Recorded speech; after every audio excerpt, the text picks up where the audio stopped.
Hey everybody, JK Calloway here at Real JK Calloway. It's Friday, final day of my predictions for this weekend's big events, both NXT TakeOver Philadelphia as well as the Royal Rumble event, Saturday and Sunday respectively. Now I did do a full predictions and fantasy booking breakdown of the men's and the women's Royal Rumble events. Links will be in the description below, make sure you check those out and let me know what you think. But today, let's break down the rest of the matches that aren't involved with throwing people over top ropes. We'll start off with NXT TakeOver Philadelphia, which, as everyone knows, NXT, their specials are always just top-notch, really great stuff. And shockingly, there's only 4 scheduled matches right now. We'll start with Aleister Black versus Adam Cole in an Extreme Rules match. We'll see what that means, because it is in Philadelphia, so will someone blade? That's kind of their thing. And this is one of those where if they decide to go with Adam Cole as the winner, then there's a really good chance Aleister Black shows up in the Royal Rumble. I don't doubt it. His gimmick and his character and his moveset and everything is really well in place to the point where he doesn't really need to stick around for an NXT title run at all. He really doesn't need to. I think we'll get to it later. He'll be the next #1 contender because I am going to pick Aleister Black to win this match. Hopefully it goes a good 20 and both guys really get to show what they can do. They showed it briefly in their #1 Contenders tournament match. I think it was pretty short. It was like 8 minutes or something like that. But it was a good match. It was good character stuff, and I think they're just going to build on that for this one. It'd be really hard not to pick this as match of the night because the two work really well together, and it should be a lot of fun. On to the NXT Tag Team Championship match between the Undisputed Era, Bobby Fish and Kyle O'Reilly, versus the Authors of Pain. And of course, I'm still waiting for the day when Authors of Pain put out a book. You've been writing this whole time? You call yourselves authors? Give me a book! This is a weird one because I don't really know what to expect from this unless they're really going to bring up War Machine right away to do some kind of run-in in this match. They're a ready-made product. They really don't need any seasoning. And if you're really worried about their promo skills, then just have Paul Ellering turn on Authors of Pain and join War Machine. I really don't know where they're going with this. I'm going to assume the Undisputed Era retains, because they just got them. And I really think they're going to start a feud with TM61 going forward into the Mania weekend takeover. NXT Women's title match, Shayna Baszler challenging Ember Moon. And again, this is one I think they really put together too quickly. There's not much of a feud here. I don't think they've ever worked a match together, at least in the context of NXT. I think they did a bunch in Shimmer, I'm pretty sure. And it's weird because Ember just got the title. She was chasing it, trying to beat Asuka for a while. She just got the title at the last takeover. But do they really want to take it off of her so quickly? And then on the other side, Shayna Baszler literally just debuted a little bit after Ember won her title. And do they want to throw a loss on her so quickly when they're trying to build her as this unstoppable monster?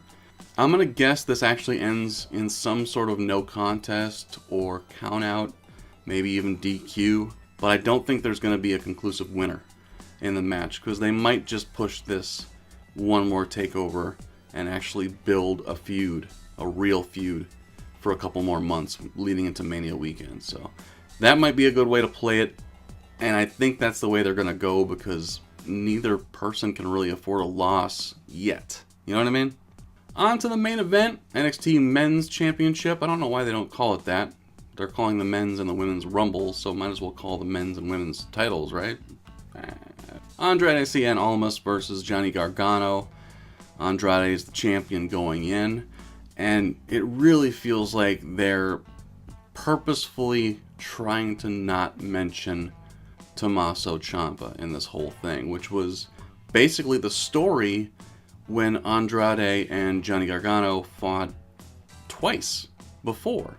You know, they had the DIY shirt which distracted Johnny enough to get Andrade to win, middle of last year. So they're purposefully not mentioning it now, and I feel like that's for a reason, because I think Tommaso's going to do a run in this one, cost Johnny Gargano the match, which of course will set those two up moving toward Mania weekend. And then my guess is for Andrade, he'll win, he'll take advantage of the distraction or the interference, whatever it is, and then he'll go on to feud with Aleister Black at Mania weekend as well. So this should set up two really good matches for Mania weekend. I think Andrade will retain, and Johnny and Tommaso will have their big feud blow-off thing going into Mania weekend, and then hopefully both those two main roster time. Even if it's 205, they will make that show watchable. And now we're on to the Royal Rumble event itself. As I mentioned, I already did full bookings and fantasy bookings predictions for both of the Rumble matches. They're in the description. Check those out. Let me know what you think. Shorthand, I'll tell you right now, I do think the men's Rumble is going to lead off the show, because it's not going to have nearly the amount of surprises as the women's Rumble is going to have as far as returns or call-ups and all that fun stuff. And I think Shinsuke is going to win the men's. There's going to be a ton of returns for the women's Rumble because they're short on women to fill up 30, so they have to.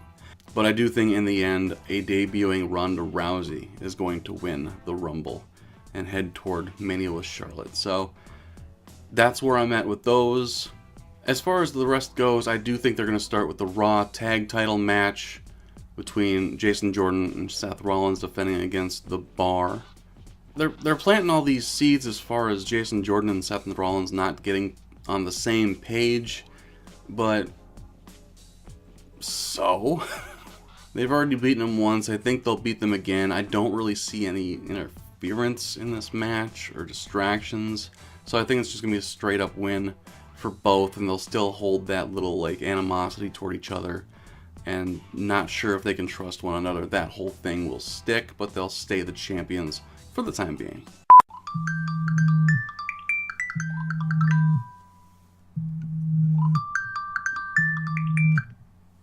It's good timing for a freaking phone call. Next up will be the SmackDown Tag Team Championship between the Usos and Shelton Benjamin, Chad Gable. This one I see going a little different because I think they've been building toward a great story between the two, even though Gable and Benjamin still don't really have a story as far as why they get along so well. They just slap them together and all of a sudden they're a great team. It's like, well, I would have liked to seen a little bit of character development there, but here we are. They're just a good team, and 2 out of 3 falls match with the Usos should be really, really good. Typical 2 out of 3 falls match. The heels, Benjamin and Gable, will win the first, Usos will win the second, and then all hell's going to break loose for the third. It's probably going to take a good 10 to 15 minutes just on the third fall. But I do think they're going to give it to Benjamin and Gable, the third fall and the championship, just because they're working so well together.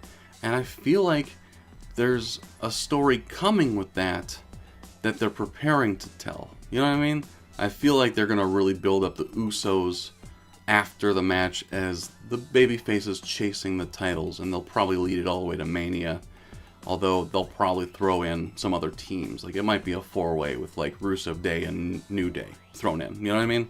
Might be a 4-way at Mania with some kind of stipulation, elimination match. Who knows? But I think that's what they're building toward for Mania. On to the SmackDown Championship match. AJ Styles defending against both Kevin Owens and Sami Zayn. I don't really see any particular reason why they would give it to Owens and Zayn. I'm sure they're going to do some story building with Daniel Bryan and Shane McMahon. They might even come to blows at some point during the match. But I think AJ Styles will somehow retain the title and head his ass to Mania to face Shinsuke Nakamura. Just, please do that. Just do it. And on to the main event, the Raw Universal Championship match. Brock Lesnar defending against Kane and Braun Strowman. Every announce table is gonna be killed. And there might even be a match somewhere in there too. I don't see any particular reason why they would take the belt off of Brock Lesnar at this point. There's no story involved other than Braun mad and Kane old. I mean, hopefully, if this is kind of a send-off for Kane, hopefully he really does put on a good show. I would love to see that. But as far as like character development or storyline, the Kane character has kind of done everything it can do as far as this particular version of it goes. You know what I mean? Just like I don't think there's a reason to put it on Braun yet. I think after Mania, maybe around SummerSlam, he's going to win it and be that unbeatable monster that everyone tries to take down, which is more or less what they're doing with Brock Lesnar at this point. Only, you know, someone who's there. But for this particular night, I think Brock Lesnar will retain and head to Mania to face Roman Reigns and have the crowd fall asleep on you. Good call. So overall, one title change throughout the night. I would love to think they have the confidence to last minute add like a UK title match just to pad out the matches. Because, I mean, as cool as the idea of having a women's rumble on the same night as the men's rumble, that's 60 times the crowd's going to count down from 10. And I just feel like it's going to burn them out. It's going to be boring by the end. There's not going to be anything exciting about it. Even if there's like a big debut like a Ronda Rousey, I feel like if you do that at the very end of the night, the crowd's going to be too burnt up. I don't know. So hopefully they pepper in a couple other matches, hopefully with meaning. And but as far as I know, these are the matches scheduled, so there's your winners. Anyhow, let me know what you think down in the comments below. Make sure you like, share, and subscribe to the channel. And have fun watching on the network, because if you pirate it, you're a dick. It's only $10 a month. It's cheap. My name is JK Calloway. Thank you for watching. Make sure you check out the other two videos as well, and we will talk to you next time.